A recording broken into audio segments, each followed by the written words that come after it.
On January 20th, 2025, our new president, Donald Trump, signed more than 70 new executive orders. Let's go through the immigration-related executive orders and briefly talk about what each means. Number 1, declare national emergency at the southern border.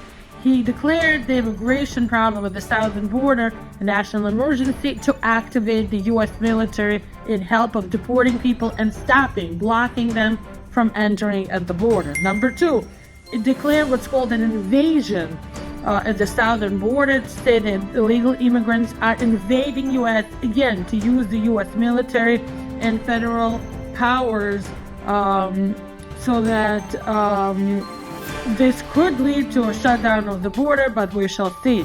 He had also shut down the CBP One mobile app that people were using to apply for asylum at the border, which makes it impossible to apply orderly for asylum at the border anymore.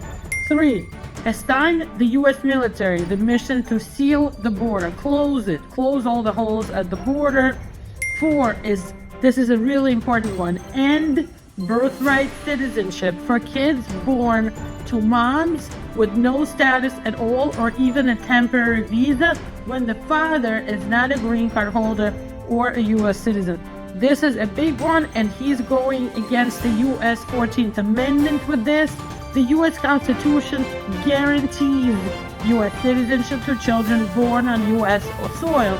So we'll see how this is playing out. Already multiple lawsuits were filed against the office of the president to overcome this issue.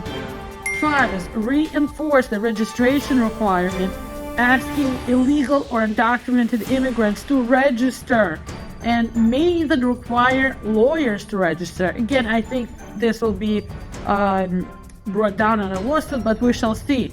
6 is expand expedited removal. This is expedited deportation from the border communities. We're hearing this, and we'll see what happens with this. 7, impose mandatory detention of people in deportation proceedings.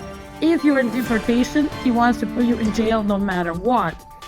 8, withhold money funds from sanctuary cities if the cities try to resist him. If people in Chicago, New York, LA say no, the local communities, right? The state police, the state governments will say, no, we're not cooperating. He's saying don't give federal money to those sanctuary cities. 9, require employment verification for everyone. You have to prove you're legal to work in U.S.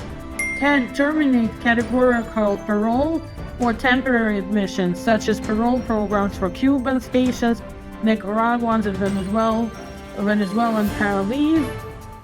But you can still apply for parole on a case-by-case basis. 11, suspend the refugee program that allows people to ask for refugee status from outside the U.S. Not asylum, but refugee program. 12, impose additional vetting, checking of visa applicants. 13, reinstate the remain in Mexico approach for people filing for asylum at the border. 14, review and potentially audit assisting undocumented immigrants.